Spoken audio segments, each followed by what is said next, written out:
एक ठंडी रात थी जब मेरे दोस्त की पत्नी को अस्पताल में भर्ती किया गया। उसकी डिलीवरी की तारीख पास आ रही थी, लेकिन अचानक उसे असहनीय दर्द उठने लगा। घर वाले किसी काम से बाहर गए हुए थे और उसी समय मेरे दोस्त ने मुझसे मदद मांगी। मैंने बिना देर के अस्पताल की ओर दौड़ लगाई। जब मैं अस्पताल पहुंचा तो मुझे एक अजीब सी खामोशी का एहसास हुआ। ये वही अस्पताल था जहाँ मैं पहले भी कई बार आ चुका था, लेकिन आज यह मुझे कुछ अलग सा महसूस हो रहा था। दीवारें सड़ गई थी और वहाँ की रोशनी भी धुंधली थी। मैंने रिसेप्शन पर जाकर जानकारी मांगी और रिसेप्शनिस्ट ने बिना कुछ बोले मुझे वार्ड नंबर 304 की ओर इशारा किया। जब मैं वार्ड में पहुंचा तो एक अजीब सी गंध ने मुझे घेर लिया। मेरी दोस्त की पत्नी बिस्तर पर थी और उसकी आंखों में एक डरावना भय था। उसने कहा, यहाँ कुछ सही नहीं है, मुझे यहाँ अजीब आवाजें सुनाई दे रही हैं। मैंने उसकी बात को गंभीरता से लिया, लेकिन तब तक मुझे विश्वास नहीं हुआ। बिस्तर के कोने में एक पुरानी सफेद चादर में ढका हुआ बिस्तर था। अचानक मैंने महसूस किया कि कमरा ठंडा हो गया है। मैंने चारों ओर देखा और मुझे एक हल्का साया दिखाई दिया। वह एक औरत की आत्मा थी जिसका चेहरा धुंधला था, लेकिन उसकी आंखों में एक अजीब सी चमक थी। वह मुझे घूर रही थी और धीरे धीरे बिस्तर की ओर बढ़ने लगी। उसने कहा, तुम यहाँ क्यों आए हो? यह जगह तुम्हारे लिए सुरक्षित नहीं है। मैं घबरा गया और पीछे हट गया। मैंने अपनी दोस्त की पत्नी की ओर देखा और उसने कहा, मुझे लगता है कि हमें यहाँ से जाना चाहिए। तभी बत्ती अचानक चली गई और कमरा अंधेरे में डूब गया। मेरे दिल की धड़कन तेज हो गई और मैंने अपने फोन की रोशनी जलाई। जैसे ही मैंने कमरे की ओर देखा, मैंने देखा कि दीवारों पर खून के धब्बे दिखाई देने लगे। मेरा मन घबरा गया और मैंने बेतहाशा दरवाजे की ओर भागने की कोशिश की, लेकिन दरवाजा बंद था। मैंने खिड़की की ओर देखा, लेकिन वह भी बंद थी। तभी उस आत्मा की आवाज गूंजने लगी, मुझे मेरे बच्चे की जरूरत है, वह यहाँ है, लेकिन मैं उसे नहीं देख सकती।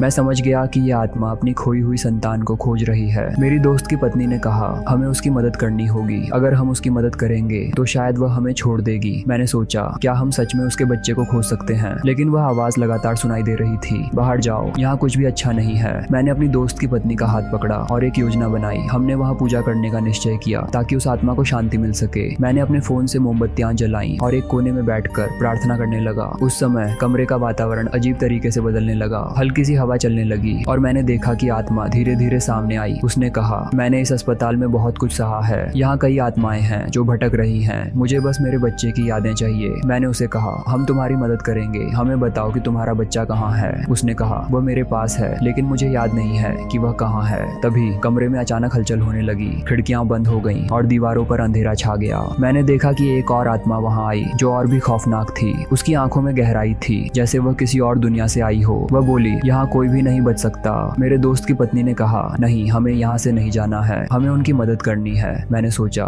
क्या हमें सच में इस खौफनाक स्थान में रहकर उनकी मदद करनी चाहिए? लेकिन मैंने हिम्मत नहीं हारी। मैंने अपनी दोस्त की पत्नी से कहा, चलो हम दोनों मिलकर उनकी मदद करेंगे। हमने अपनी पूजा जारी रखी और फिर अचानक वह आत्मा सामने आई। उसकी आंखों में आंसू थे और उसने कहा, मेरे बच्चे को बचा लो, वह यहाँ कहीं है। उसने हमें एक संकेत दिया कि हमें पुरानी फाइलों की तलाश करनी होगी जो इस अस्पताल में खो गई थी। हमने अपनी कोशिशें जारी रखी और एक पुरानी अलमारी में फाइलें खोजी। वहाँ हमें उसकी बच्ची का नाम और जन्म का समय मिला। हमने उस नाम को पुकारा और अचानक कमरे में हल्की सी रोशनी फैलने लगी। आत्मा ने कहा, मेरा बच्चा, मैं उसे देख सकती हूँ। और उसने मुस्कुराते हुए कहा, अब मैं शांति से जा सकती हूँ। उसके बाद जैसे ही आत्मा गायब हुई, कमरे में फिर से उजाला हो गया। मेरी दोस्त की पत्नी ने राहत की सांस ली और हमने उस रात को बेहतर तरीके से खत्म किया। लेकिन हॉस्पिटल से बाहर निकलते समय मैंने रिसेप्शन पर उस रिसेप्शनिस्ट को देखा। उसकी आंखों में एक अजीब सी चमक थी। उसने कहा, तुमने उसे शांति दी, लेकिन यहाँ और भी आत्माएं हैं। मैंने सोचने लगा कि क्या हमें उनकी भी मदद करनी चाहिए, लेकिन इस बार मैंने तय किया कि मैं फिर कभी उस हॉस्पिटल में नहीं जाऊंगा। वो रात मेरे लिए एक डरावनी याद बन गई और अब भी जब मैं रात में अकेला होता हूँ तो मैं उन अंधेरे वार्डों और उन आत्माओं की चीखें सुनता हूँ जो हमेशा मुझसे मदद मांगती हैं।